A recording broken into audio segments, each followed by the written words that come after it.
সুপ্রিয় দর্শক, আসসালামু আলাইকুম। আপনি কি ইউটিউবে কাজ করতে হতাশ? আপনার অ্যালগরিদম ডাউন হয়ে যাচ্ছে, আপনার ডেডলাইন প্রতিনিয়ত কমে যাচ্ছে? এগুলো থেকে ভালো ভালো ইনফরমেশন এবং টিপ পেতে চাইলে আমার তুষির অ্যান্ড টেক চ্যানেলটিকে সাবস্ক্রাইব করতে পারেন। আজকে আমরা শিখব আপনার ওয়াচ টাইম, অর্থাৎ ইউটিউবের দীর্ঘদিন যাবৎ আপনার অ্যালগরিদম হাই, রিচ হাই, সব কিছু হাই থেকে যদি আপনার মেইন ফোকাস অডিয়েন্স ক্রিয়েট করা এবং সেই অনুযায়ী আপনার চ্যানেলকে গ্রো করা এবং সেই অনুযায়ী আপনার ওয়াচ টাইমটা কীভাবে বের করা যায়। চলুন শুরু করি। শুরু করার আগে আপনাকে রিকোয়েস্ট, আমার চ্যানেলটিকে সাবস্ক্রাইব করবেন। ওকে, যদি আপনার একাধিক অ্যাকাউন্ট থাকে, তাহলে আপনি যে অ্যাকাউন্টের ওয়াচ টাইম প্লাস অ্যালগরিদম দেখতে চান সেটা সিলেক্ট করে নিতে হবে। ওকে, আমার এখানে দুইটা অ্যাকাউন্ট আছে, একটা আছে তুষির অ্যান্ড টেক আর একটা আছে সাহিত্যের ভাষা। তা আমি তুষির অ্যান্ড টেকে সুইচ অন করে দিলাম। দেওয়ার পরে এরকম অপশন আসবে, এখান থেকে আপনি কাস্টমাইজে যাবেন। কাস্টমাইজে গেলে নতুন একটা অপশন আসবে, এখানে বেসিক যে ইনফরমেশনগুলো সেগুলো আপনি পেয়ে যাবেন, প্লাস এখান থেকেই আপনি মোটামুটি একটা ধারণা পাবেন। এরপরে যেতে হবে আপনাকে ড্যাশবোর্ড।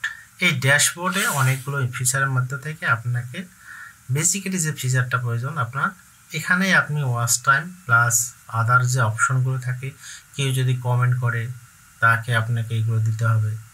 এখান থেকে আপনি পেয়ে যাবেন টপ আপনার সর্বশেষ লাস্ট যে ভিডিওটা আপডেট করেছেন সেইটা, এবং তার হচ্ছে channel analyse, current subscriber, summary এবং ভিউ, আপনার কতটা ভিউ হয়েছে সেটা।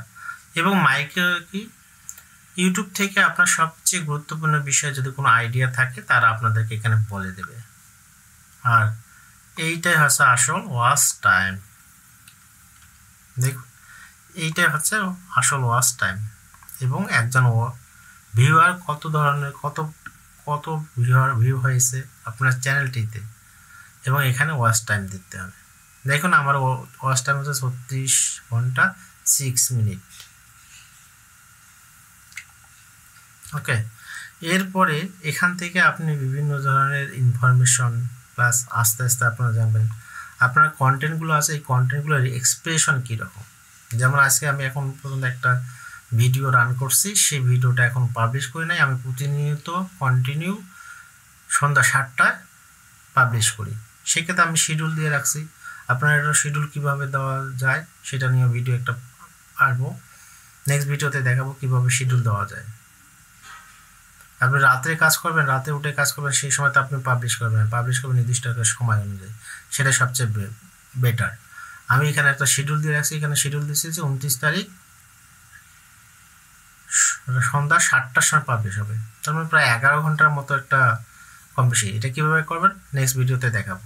তা আমার যে ভিডিওগুলো আছে তার এক্সপ্রেশন, বিভিন্ন ধরনের ডেট রেস্ট্রিকশন, তারপর যে রেস্ট্রিকশন আছে না, ভিজিবিলিটি বিল আছে কিনা, এরপরে ডেট কয় তারিখে পোস্ট করেছি, ভিউ কজন হচ্ছে, কমেন্ট কতজন হচ্ছে, অ্যাভারেজ মানে লাইক আর ডিসলাইক যেটা আছে অ্যাভারেজ, এইগুলো আছে পুরো ডিটেলস দেখা যায়।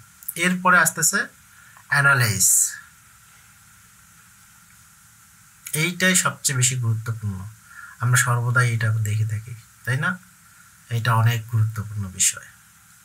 আপনার টোটাল ভিউ কত হয়েছে এবং আপনার ওয়াচ টাইম কত আছে এবং কী ধরনের সাবস্ক্রাইব আপনি কত লাস্ট 28 দিনে পেয়েছেন তার, কারণ ফেসবুক সর্বসাধারণ 28 দিনে কাউন্ট করে।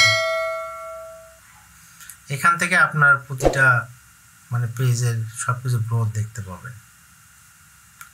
তা ভিডিওটা আর বেশি বাড়াতে চাই না, আজ এ পর্যন্তই। পরবর্তী ভিডিওতে আবার নতুন কোনো টিপস নিয়ে হাজির হব। সে পর্যন্ত আপনারা সবাই ভালো থাকুন, সুস্থ থাকুন। আল্লাহ হাফেজ।